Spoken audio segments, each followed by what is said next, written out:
All right, I think we're live. Just waiting for the video to show up just to make sure. Yep, there it is. What's up, guys? This is Bumpkins. Welcome back to Comics Daily Weekly, issue number 21. Tonight I'm going to be talking about Marvel Comics from April 1968. So if you haven't been here before, you don't know what I'm doing, why am I talking about 50-year-old comics. I run a Twitter account at _Comics Daily, and on Instagram it's _Comics Daily IG, where I read one, or actually it's getting up to where it's two now, but at least one or two Silver Age Marvel comics every single day. And I post about them on both of these accounts, and then I talk about all of them on Monday nights that I read from the week before. Every week I cover 1 month's worth of publication from back in the day. So like I said, this week we're talking about comics from April 1968. Last week it was comics from March 1968. Next week it's going to be May 1968. So, and the purpose of this is to experience these old Silver Age comics as they came out originally. So we get to see new characters' first appearances. We get to see new creative teams coming out on the books. We get to identify trends and see character development and relationships form and relationship end and things like that. So it's really fun. This week, I've actually got 8 books to cover. Normally, I only read 6 books a week, and then Saturday is kind of like a wild card with whatever. But there's been a couple of changes. We finished a book that split into 2. We'll talk about that in a minute. And then I picked up another one. So I'm not sure how much longer I'm going to be able to sort of keep up this format as we get more and more books coming out, if you will. But for now, we're going to stick with what we've been doing, and I'll try to figure out a better way to do it at some point. But tonight, I'm going to be talking about, again, comics from April 1968. That includes Amazing Spider-Man number 100, Amazing Spider-Man number 59, Iron Man and the Submariner number 1, Daredevil number 39, Avengers number 51, Strange Tales number 167, Fantastic Four number 73, Captain America number 100, and Incredible Hulk number 102. Incredible Hulk is not one that I've covered on this particular show before, and I actually haven't posted about it before. So, but we'll talk about all that. So because I've got 8 books to talk about, we're going to jump into it, and I'm going to try not to make this more than an hour. So we're going to have to jump through some of these pretty quick, and for a couple of them, it shouldn't be too hard. So we're going to start off with Amazing Spider-Man number 59. This one was a really fun one, and shoot, you know what? I think I have the physical version of this, and I meant to go get it to say, hey, I have found another Silver Age comic that I have the physical version of, and it's back in my long box. I forgot to get it. Darn it. That's okay. So this one is a sort of a breath of fresh air, because over the last several issues, we've dealt with the Doc Ock story, him living with Aunt May, stealing military equipment, Spider-Man getting amnesia, helping Doc Ock, all that stuff. You've heard me talk about those issues in weeks past, or you can see what I said about them in these accounts here. This issue is kind of like we're finally getting into a new story that doesn't involve almost doesn't involve any of that stuff. So the premise of this basically is that Mary Jane actually, and this is what's notable about this too, is that this is Mary Jane's first cover appearance. So definitely not her first appearance. She's been around for a while, but this is the first time that Mary Jane has been on a cover, which is pretty cool. So she gets a job as a go-go dancer at this nightclub.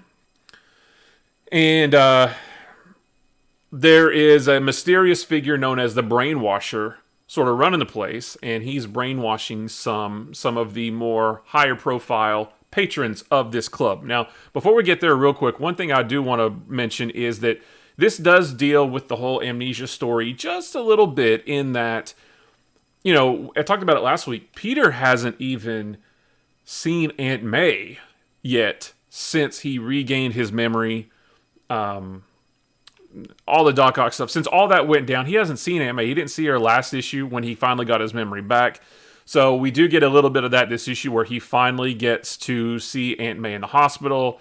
She's doing much better. He also sort of defends Spider-Man to everybody, basically, because while Spider-Man had amnesia, nobody saw Peter Parker. He was gone for, I don't even really know how long he was gone.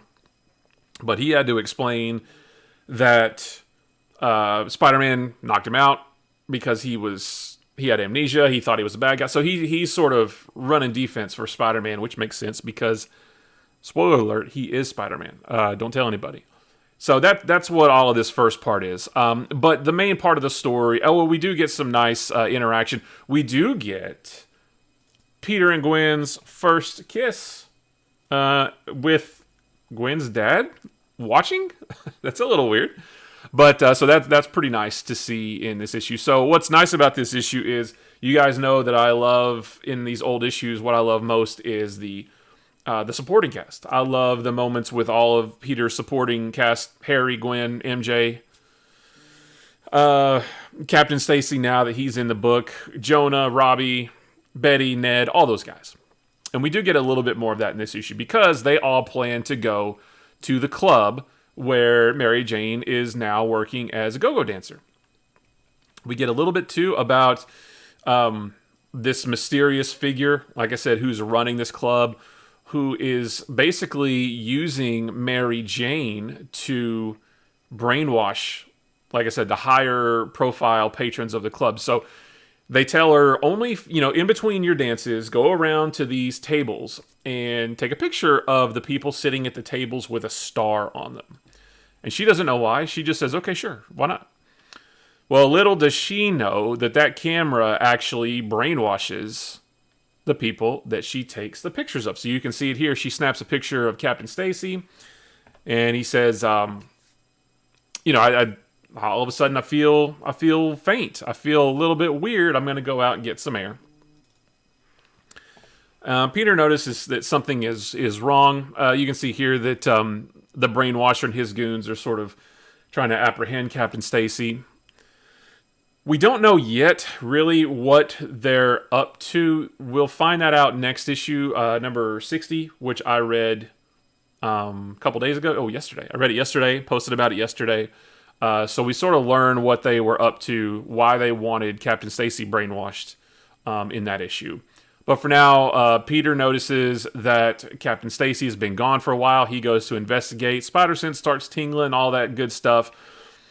He sees foul play going on behind the scenes and has it out with a couple of goons. And they actually take Mary Jane sort of hostage. Of course, he frees her. And I kind of liked this page right here specifically because it's one of our first real Spider-Man and Mary Jane. We've seen a lot of Peter and MJ, but we haven't gotten too much Spider-Man and Mary Jane yet. So Spider-Man grabbing her, swinging away with this panel right here.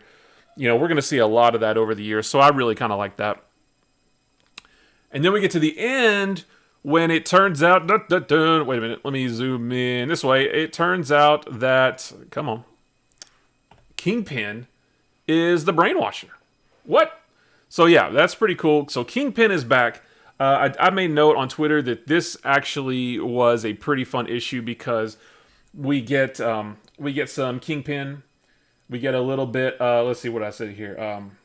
A really simple yet fun issue. In the first cover appearance of MJ, I'm glad that Peter is back to normal and reunited with his friends, as they're one of the best parts of the series. And also, I love that the Kingpin is back. So this was a really cool issue. The next issue is pretty good too. So simpler story, but anything with Kingpin is really fun, and anything with the supporting cast is fun. So big thumbs up from this one. So we're going to move on to Iron Man and the Submariner number 1. So this is a little bit of a strange one for the time that it came out because, all right, so we've been reading Tales of Suspense ever since number 39, first appearance of Iron Man, well into number 59 when it became a double feature between Iron Man and Captain America. So I've been reading all of those every week, and last week we covered... Tales of Suspense number 99, which was the last issue of it of Tales of Suspense. Now, it does actually continue with number 100. It continues on as Captain America, just a Captain America only title, and we're going to talk about that near the end. But it doesn't jump straight into Iron Man's own title as well. So This is a one-shot issue, which these weren't all that common back in the day, especially for superhero comics. I mean, you might have your one-offs here and there, but it really wasn't common just to have one single issue. So what's interesting about this is this sort of acts as a bridge between Tales of Suspense and Iron Man's first issue, as well as Tales to Astonish, which has been primarily a double feature with Submariner and the Hulk.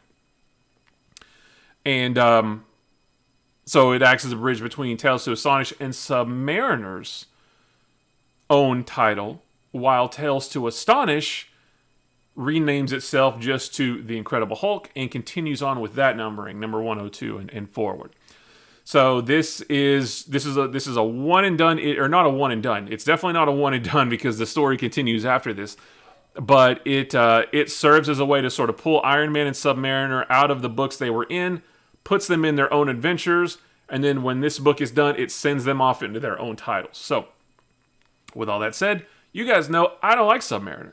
I'd never have, even when I was a kid reading comics in the 90s and reading the back issues from the 70s and 80s, and then now that we're covering books from the 60s, seeing his first, not his first appearance, but his early appearances, I just don't like Namor, Submariner, which means I didn't read the Submariner half of this book, and I'm not sad about it. And I won't be reading the Submariner ongoing title when that, that's in May, which is the books I'm reading this week, and I'm not reading that, so that's fine.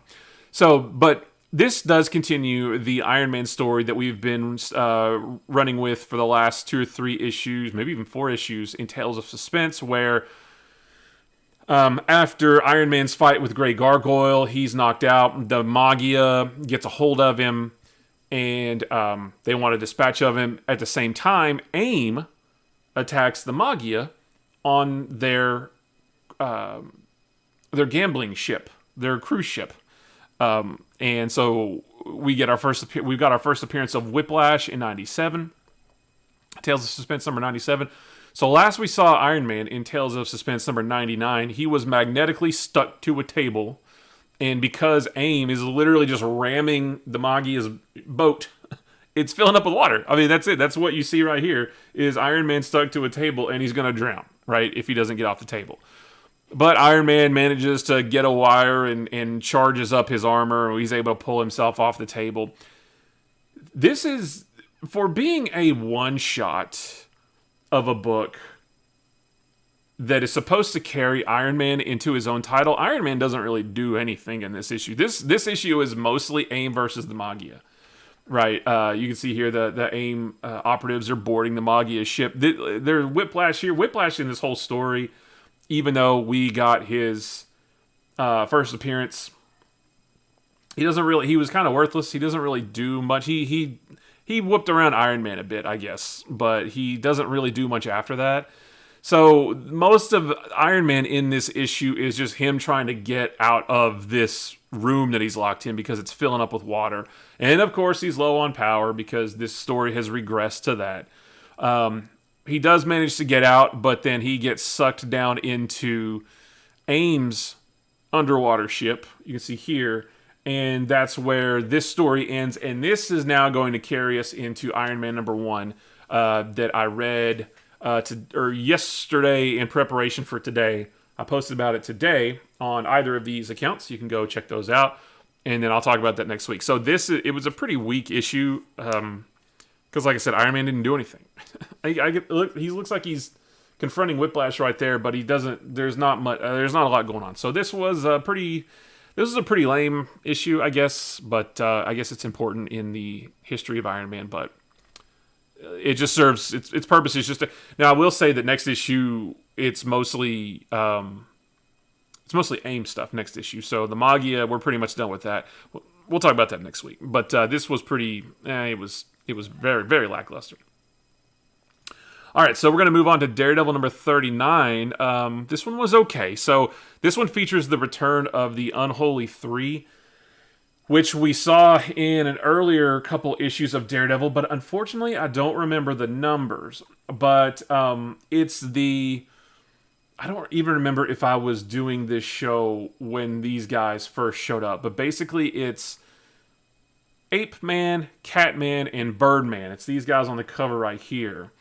And they were working for a guy named the Organizer, but in this issue, they're working for a guy named the Exterminator.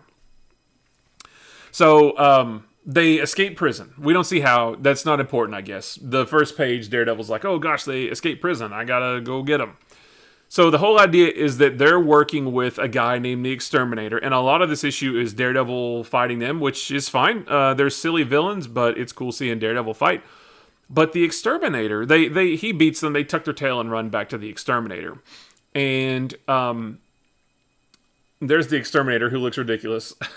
He has what he calls a T-ray, which is a time displacement weapon, which if he shoots you with it, it looks like you vanish. So he tries it on Ape Man right here.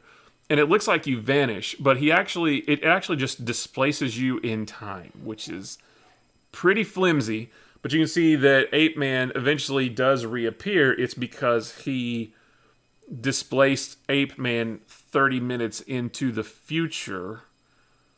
It's a little fuzzy because, I mean, if that's what you do, if that's what it does, then why would you not use that to, I don't know, go into the future and do stuff, or maybe pull a Biff Tannen from Back to the Future 2, go to the past and bet on some, I don't know. It's weird. So he has this pretty amazing weapon, and he uses it to get revenge on Foggy's girlfriend, Deb Harris, who, you know, I actually don't really know why. I couldn't quite put my finger on why he wanted to get her specifically. But this was kind of nice because we finally get Matt and Karen out on the town together. They're on a double date with Foggy and Deb, and I guess Foggy is pretty much, so this is good. So Foggy has pretty much forgotten about Deb Harris ever since she showed up a couple issues ago, which means that the Matt, Karen, Foggy love triangle is pretty much over, which is something I've been wanting for a really, really long time. So thank goodness for that. So they're all having a night on the town. So this is reminiscent of Amazing Spider-Man 59. It looks like, you know, it would have been cool if they had put them, if Matt and Karen and Foggy and Deb had been at the same club as Spider-Man and his gang. That would have been cool. But alas, they did not. But the Unholy Three go to this club, and you know, they're zapping guards, displacing them in time. It looks like they vanish, but of course they really don't.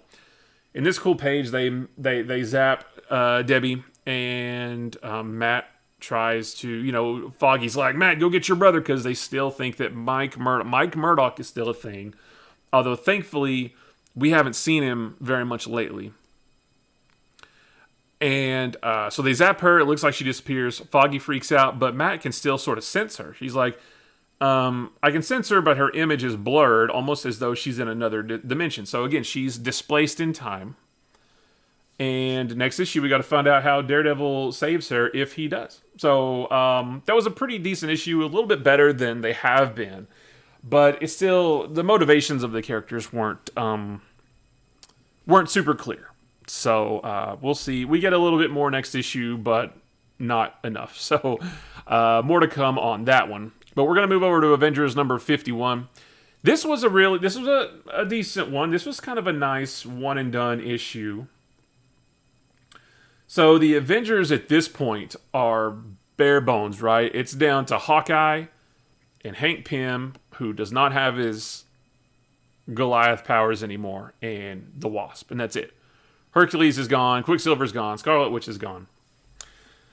So it's just the three of them, and they start off, you know, trying to help Hank get his Goliath powers, his growing powers back, if you will.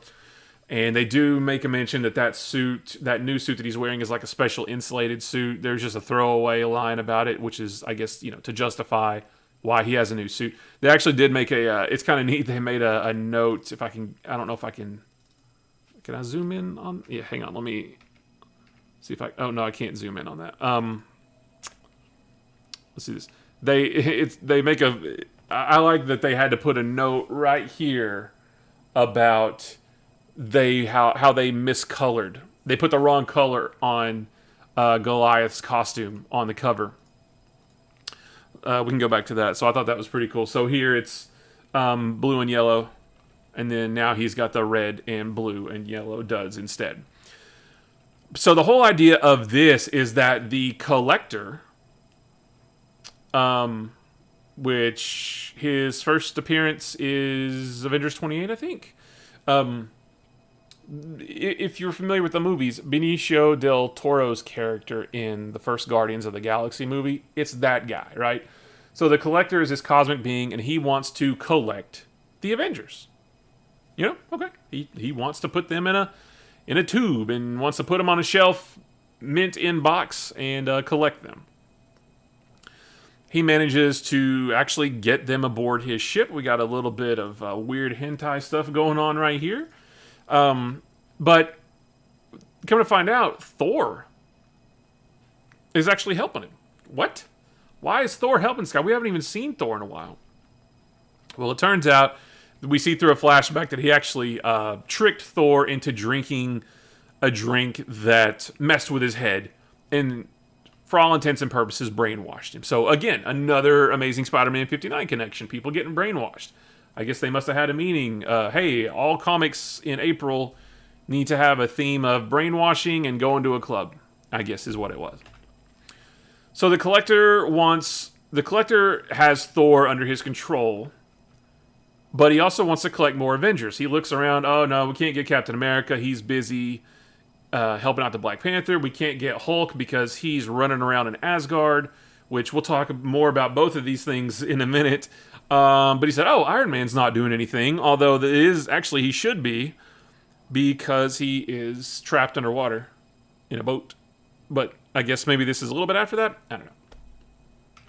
So it says, Thor, go get Iron Man. And so this is kind of neat. So Marvel being Marvel, of course, it's an issue about heroes fighting heroes, because that's what Marvel does. Marvel forgets that they have a whole stable full of awesome villains, and they would instead just have their heroes fight all the time. But yeah, a lot of this issue is Iron Man and Thor fighting, which is pretty cool. I mean, I guess I get tired of heroes fighting heroes after a while. But in the meantime, the other Avengers managed to get loose. They managed to defeat the Collector. And, boom, Hank Pym gets his Goliath powers back. So he's able to grow again. And that's how they're able to defeat the Collector. Of course, the Collector has a robot as well, because it's the 60s and every bad guy has a robot. So they're able to defeat the Collector. Thor snaps out of it and helps get Iron Man, Hawkeye, Goliath, and the Wasp to safety.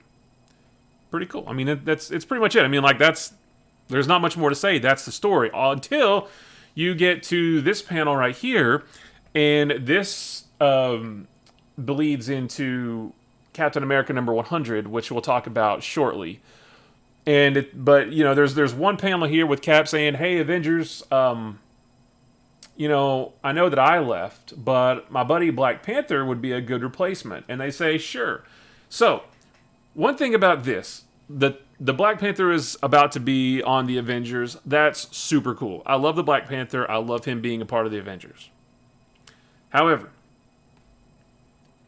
in Amazing Spider-Man Annual number 3, which I talked about on this show, the whole issue was about the Avengers saying, should we let Spider-Man join the Avengers? Maybe, but we have to put him through a test. We have to test him. What should that test be? I don't really know what the test should be. All of us Avengers, we don't know what the test should be. Oh, I know. Let's have him single-handedly bring in the Hulk all by himself. If he can do that, he can be an Avenger, right? Well, I guess they threw all of that out the window because Cap just saying, hey, why don't you let Black Panther be part of the Avengers? And the Avengers say, cool, that sounds good. Yeah, why not? So that's a little bit weird. The Avengers are so wishy-washy sometimes. So we're going to get Black Panther. He pops up in the Avengers next issue. I haven't read that one yet. That's going to be this week. We'll talk about it next week. But I'm excited for the Black Panther to finally join the Avengers. So, I don't know, if this was sort of sort of like a lull, not like a lull, but sort of like a reset on the Avengers to, because the Avengers have been on a downward spiral for quite a while. And I feel like this was just a quick story to re-energize the Avengers, because within the next I can't quite remember the number, 6 issues, we're going to get Vision and Ultron's coming up, Yellow Jacket, that whole Yellow Jacket stuff. So the Avengers are about to really get into the good stuff. But they're not there yet. So they're like, I feel like the Avengers are like, they've come way, way down. They lost so many members. They're down to 3 members, and they're right here. But now the story is about to ramp up, and this is that bottom point, and that's about to go up. That's my prediction, anyway. I hope so, because the Avengers hasn't been great for pretty much most of the 51 issues of Avengers that we've read so far. It hasn't been great. I'm ready for it to start getting good. All right. So, Strange Tales number 167. Just like Tales of Suspense, Strange Tales is a double feature between Nick Fury, Agent of S.H.I.E.L.D., and Doctor Strange. I've only been reading the Nick Fury stories. Nothing against Doctor Strange. I just didn't feel like reading Doctor Strange. I just wanted the spy stories. And this is basically the... I don't know if it's the end of the Yellow Claw story that we've been reading for a long time now, but it is the climax. So we learn about Yellow Claw, and this is bizarre. So let's just page through it here. There's not a lot to talk about other than this is just the end, right? So the end of last issue, Soo-Won, who is Yellow Claw's niece, who Jimmy Woo is in love with, she gets frozen and she dies. Jimmy Woo blames both Yellow Claw and Nick Fury for that. We get some awesome splash pages. Not one. Oh wait, I'm gonna do this. Not one splash page, but 2 splash pages. Look at that. And if you, you can. No. You can sort of go back and see how these. If you put them all together, they more or less make a picture. And this is basically just a big battle scene between S.H.I.E.L.D. So the S.H.I.E.L.D. agents finally show up and help Nick Fury, who usually does things on his own. They help him with the battle against Yellow Claw's people. You can see down there near the bottom right, Clay Quartermain, still with the same expression on his face. I don't know why Jim Steranko does it like that, but it's kind of funny. But most of this is basically just the final showdown between Nick Fury and Yellow Claw.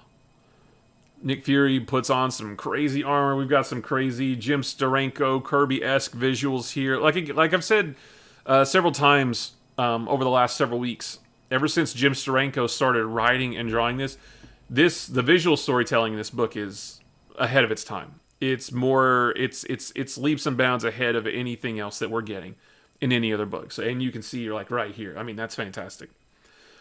So Nick Fury actually grabs a hold of, I don't know where he gets it, because he doesn't have it here, but he gets the Satan Claw, which Baron von Strucker had used against him. He gets the Satan Claw and actually rips into Yellow Claw, and it turns out Yellow Claw is a robot, because of course he is. A robot created by... a robot created by Doctor Doom. And Doctor Doom is... I didn't understand this. Doctor Doom has basically just been plotting this whole thing.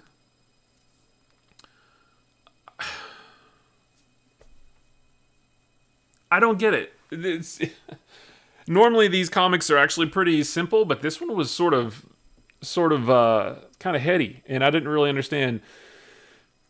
Doom says, I already grow weary with this trivial diversion my ingenious mind has spawned. Already the play has gone on periodically for many months. Still, the animated farce twixt the men of S.H.I.E.L.D. and my automated players did frequently pique my fancy. Certainly I have been amply rewarded for constructing such an elaborate computer complex.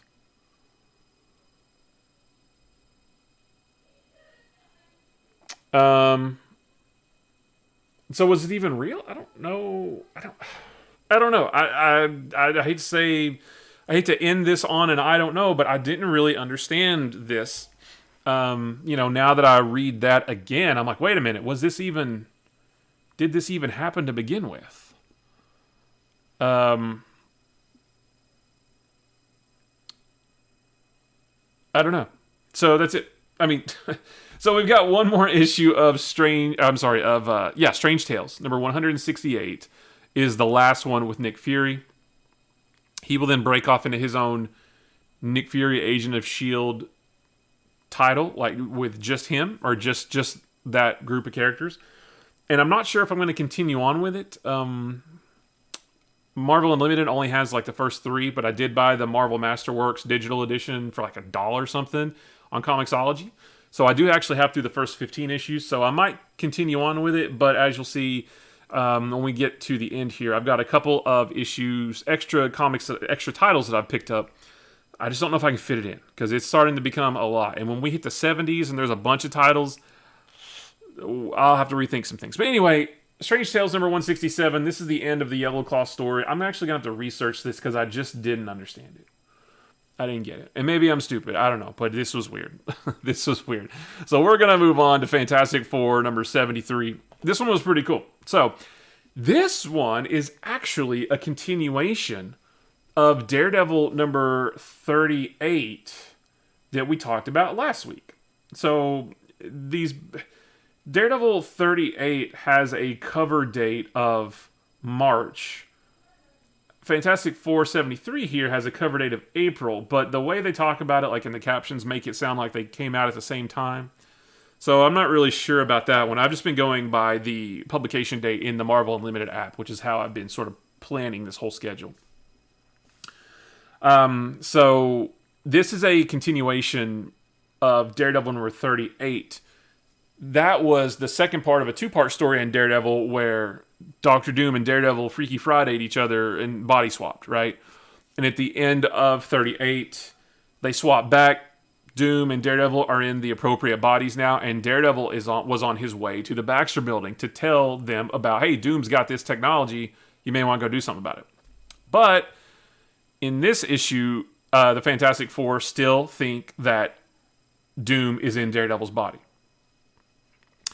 So, again, we had Iron Man and Thor fighting in Avengers, and now we've got Reed, Ben, and Johnny fighting Daredevil, Thor, and Spider-Man in this issue because it's Marvel, and Marvel forgets that they have villains, and they just always have heroes fighting heroes. So, the Fantastic Four think that Doom is in Daredevil's body, and they attack him, right? So, it's Daredevil versus... What? You see that? Why are the pages the same? Marvel Unlimited is screwing up. Marvel Unlimited on the web is not very good. But yeah, so it's Daredevil versus the Fantastic Four. He manages to knock out Johnny when Spider-Man shows up. So Spider-Man wants to help Daredevil. In the 60s especially, anytime Spider-Man shows up in a non-Spider-Man title, he's written kind of as a jerk. And it's really irritating. I don't like it. But he goes and actually recruits help from Thor, who Thor doesn't have his powers, I guess. And I don't know why, because I'm not reading Thor, so that one is a head scratcher. I'm not sure why he doesn't, but he doesn't. And I think Odin took him away for some reason. If you guys know, let me know. But I haven't been reading Thor from this era, so I don't know. But he does recruit Thor to come help Daredevil against the Fantastic Four, and then the rest of it literally is just 3-on-3, just the FF versus Spider-Man, Thor, and Daredevil, and we got some cool visuals. I used to not like Jack Kirby's rendition of Spider-Man, and in the early issues of like Fantastic Four, or I think Spider-Man showed up in Avengers, anywhere Spider-Man showed up in like 63, 64, and Jack Kirby drew it, I didn't like his rendition of Spider-Man. Like, he never colored in, or not, I guess he wasn't doing the coloring, but there was never the black rims around the eyes, and the webs were off.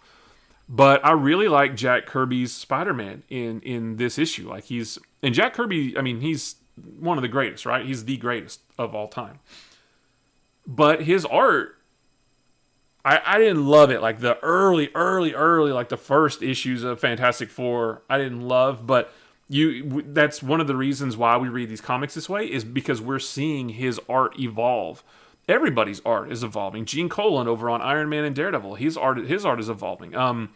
We're seeing John Romita, is ever since he took over Amazing Spider-Man with number 39. We've seen his art become more solidified into the John Romita style that we're used to. It wasn't that way when he first started Spider-Man.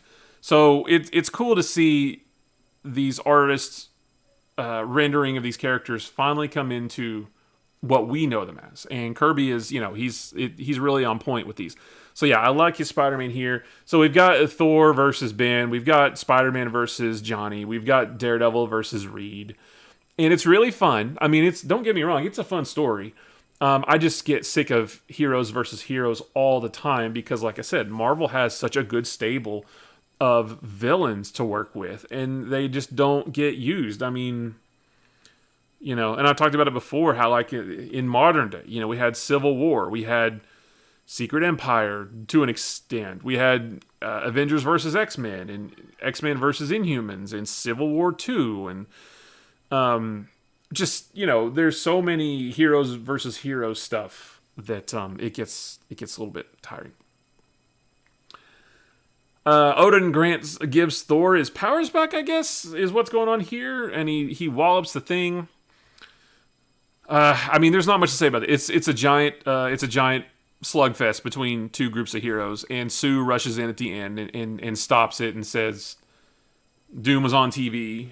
He's back in Latveria. This is definitely Daredevil." And Reed says, "Oh, my bad." Daredevil says, "It's cool." And that's it. So, next issue, I guess, is Silver Surfer versus Galactus. That's going to be pretty neat. But yeah, this was fun. As long as they don't overuse the hero versus hero thing, then this kind of stuff I do like, and it is fun. So this is a good issue. All right. Normally, that's 6 books. Normally, that would be where I stop. But we got 2 more, actually. Because Captain America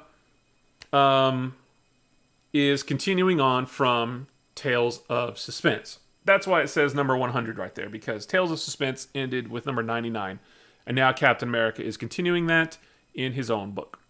So, this is the climax of the Captain America story that we've been reading since Tales of Suspense number 97. So this is the one, the story where Baron Z. The issue opens up with a retelling of Captain America's origin, and that's cool. If Captain America's finally getting his own book, yeah, redo his origin, re-show his origin, real quick, in case anybody at the time wanted to say, "Hey, there's a Captain America book. I'd like to read that, but I don't know who he is." Well, now you do. So the first several issues are... It's kind of cool they did it, because the first several pages are his origin, but the way they justify putting it in is that Captain America was zapped unconscious at the end of last issue, and as he's coming to, it's almost like he's dreaming. And he's dreaming about how, his origin, how he came, what happened with him and Bucky in World War II, how he came to be hooked up with the Avengers. And then he snaps out of it, and in these 3 panels up here, he's zones back into what's happening now. So that was a pretty cool way to justify retelling his origin. I like that. But yeah, so Baron Zemo basically has a death ray up in space that uses the power of the sun that can shoot a beam down on Earth anywhere he wants, right? And what Captain America and Black Panther have been doing is basically, I like to think of it as what the rebels were doing in Return of the Jedi, where up in space you have the Death Star, the second Death Star. The rebels can't get to it because there's a shield around it, so Han Solo and his crew are down on Endor trying to blow up the power generator, right? That's what this is, basically. That's what they're doing. So they are in Captain America, Black Panther, and Agent 13, who is undercover as Irma Krull, one of Baron Zemo's operatives. They are down in Wakanda, trying to destroy the base, which will then power down the giant freaking laser up in space. That's what they're doing. And at the end of last issue, remember Cap was knocked out. Baron Zemo commanded Irma Cruel, who was actually Agent 13 undercover. He said, "Shoot him, kill him." And she's like, "I can't do it. I love him. I don't know what to do." And she ends up turning the gun. She acts like she shoots him, but she aims just above his head, and he dodges it. Captain America doesn't realize who Agent 13 is at first, but then he figures it out. And Zemo is showing Irma Cruel how he can control the weapon from this console right here. And she says, "Cool, thanks for showing me," and she blows it up, right? So basically, this page right here is where they accomplish their mission in destroying the controls and basically putting the giant laser out of commission. That's great, but they still have to escape. And the rest of the story is them escaping Zemo's base. We get some cool action shots. Cap and Black Panther teaming up. So even though Black Panther is, in the early days especially, widely associated with Fantastic Four, Cap and Black Panther is one of the best duos, best team-ups in comics. And we get some cool Cap and Black Panther stuff here.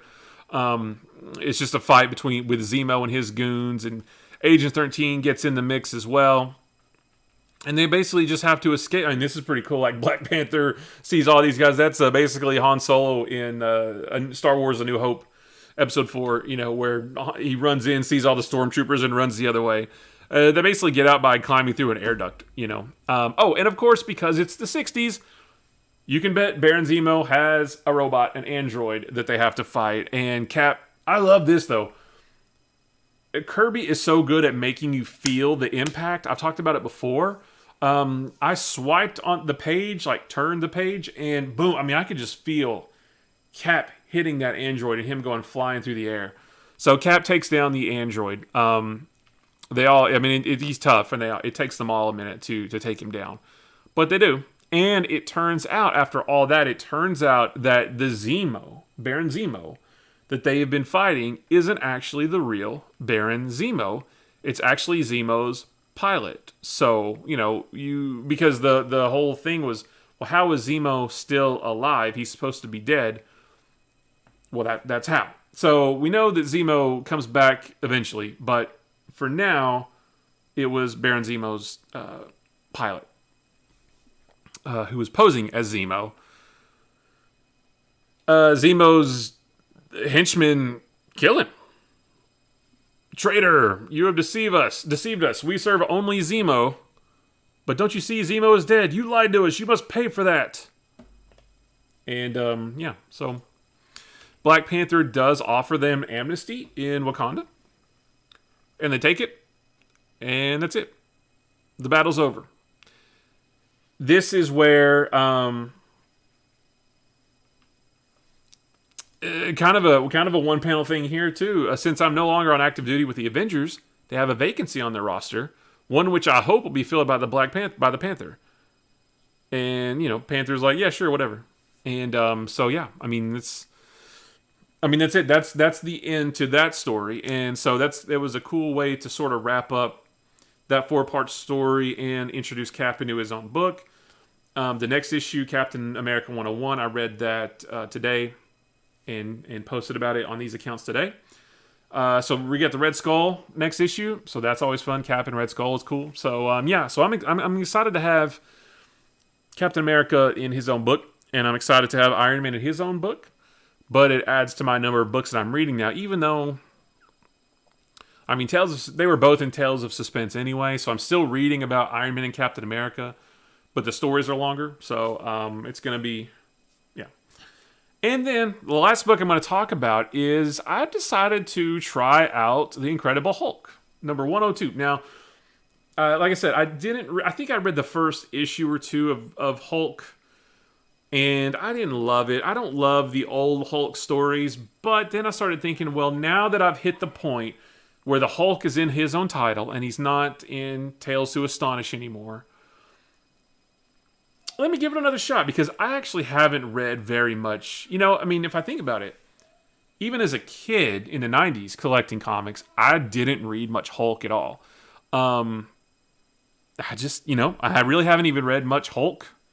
Really, that ever. I read like Planet Hulk and World War Hulk, and I've read Hulk in a bunch of stories, but I've just never really read the Hulk proper. I've read some of his, some of the mid 2000s stuff. There was a run with Mark Silvestri penciled the first few issues, which was pretty cool. I haven't jumped on the Immortal Hulk yet, which I intend to, but I just really haven't read that much Hulk throughout my comics reading life, whatever. So I thought, he's back in his own issue. Let me give it a shot. Who knows? So I'm going to try to work in the Hulk every week, unless it just gets really dumb and boring, and then I'll drop it. But yeah, so I'm going to do this. I have a new schedule for reading books, which I'll talk about at the end. But let's talk about this one real quick. So this one actually is the second of what I think is a two-part story. Went back and read Tales to Astonish 101, I sort of flipped through it just to get the general gist of what was going on. But basically, in the last issue of Tales to Astonish, number 101, Loki transported the Hulk to Asgard in the hopes that Hulk would smash Odin, I guess. Bring down and smash Asgard, and Loki would be able to take it over. And he didn't. The Warriors 3 helped Hulk sort of see what was going on.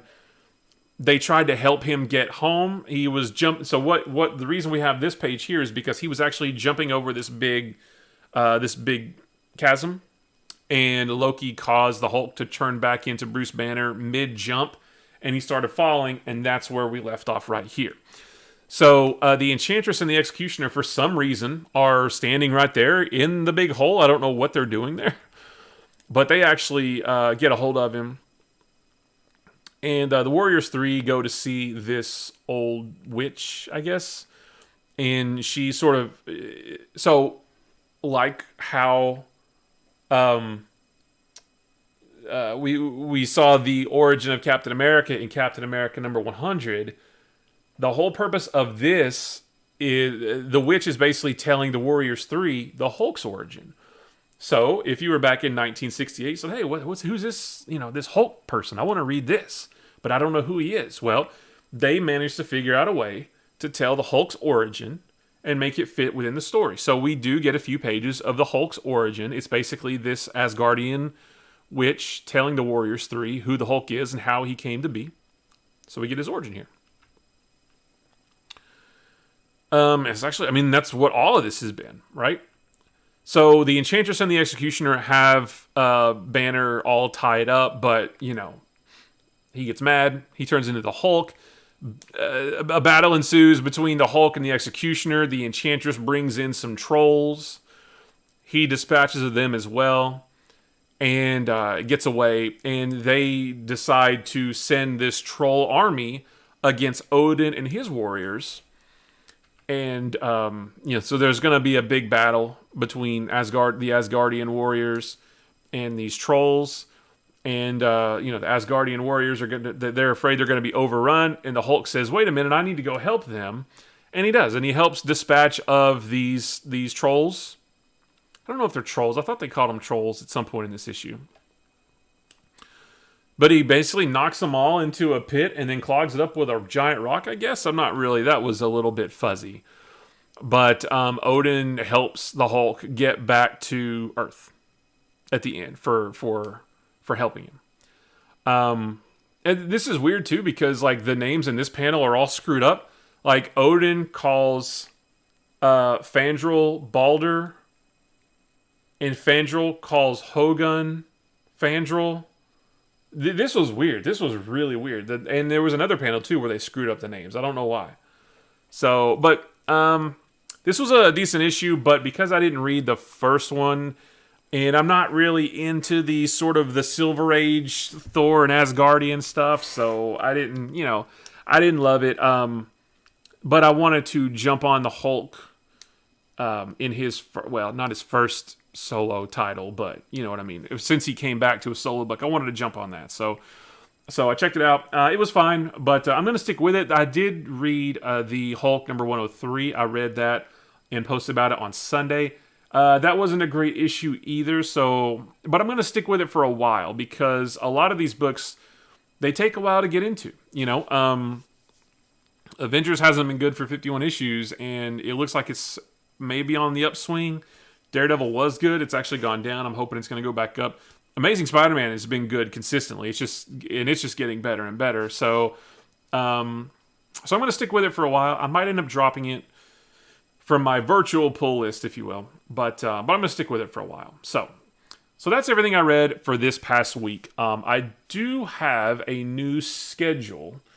Let me bring this over here, and we'll talk about this. So that's super. I don't even know. Well, I'll take it back. Never mind. So basically, what I'm going to do is I'm going to swap up my reading schedule a bit, and I'm going to start reading and posting about Spider-Man and Daredevil both on Sundays. And then I'm going to do Iron Man on Mondays, because, I like the idea of Iron Monday. Captain America is going to be on Tuesday. The Incredible Hulk is going to be on Wednesday. So, and I don't know, I like the idea of, because they all kind of go together, because they're all sort of Avengers, they're Avengers related, right? So we're going to have Iron Man, and I like the idea that Spider-Man and Daredevil kind of go together too. They're like street level heroes. I love it when those two get together. So we're going to have Spider-Man and Daredevil on Sundays.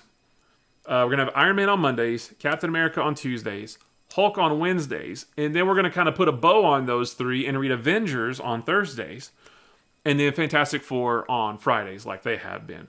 And then Saturdays are going to be I'm going to try out Captain Marvel, who this week, which is May 1968, Captain Marvel, the original Captain Marvel, the Kree Marvel. I read a couple of Marvel Superheroes issues. I talked about one a couple weeks ago, his first appearance. Well, starting in May 1968, he got his own title, and Marvel Unlimited has a bunch of those issues, and I want to sort of try those out as well. So Saturdays are going to be for Captain Marvel, and if I stick with Nick Fury, Agent of S.H.I.E.L.D., the official series, I'll wedge that in on Saturdays as well. I can only go through 15 issues of that because that's all I have, so that won't last more than, it's almost 4 months since I do one a week. But then we've got Silver Surfer coming up in August 1968, so like a month from now, or 3 weeks from now, maybe. So I'm gonna try out Silver Surfer. There is a 2-issue Spectacular Spider-Man, which is not the Spectacular Spider-Man from the 70s, 80s, and 90s. It was a 2-issue thing. I'm not quite sure. It was more like a magazine than a comic. But I'm going to try both of those out on a Saturday. And then, of course, the annuals. I'm not sure where I'll put in the annuals. I might put the annuals with the titles, or I might do them on Saturday. So a little bit of a change up. So I just want to bring that up because that's going to go into effect next week.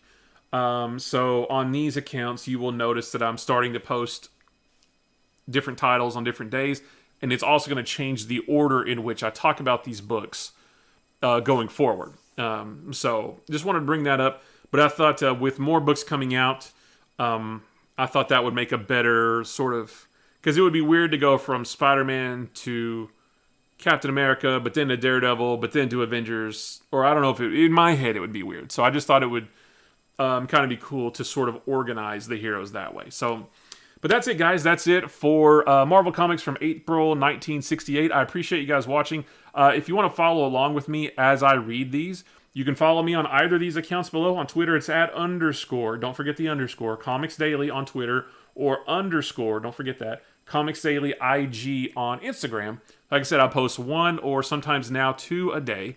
And, you know, I'll just point out, I post screenshots and commentary and just different things. I actually thought about, instead of doing this show once a week, I actually thought about maybe trying to do 1 video a day on just the one comic I read, but I'm not sure if I'm ready for that yet. So for now, we're going to stick with just this show summarizing the books for the week.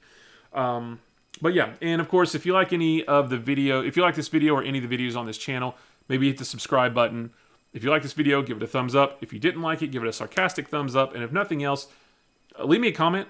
Just, you know, are you reading any Silver Age books? Do you have a favorite? Are you like me where you don't like the Avengers, or you think that some of them started slow but are building up, or basically anything about comic books. I love comics. I could talk about them with a room full of people or just to a camera, either way. So, yeah, that'll be fun. So, guys, I appreciate you watching, and until next week, stay healthy, stay safe, and I'll see you later. Bye-bye.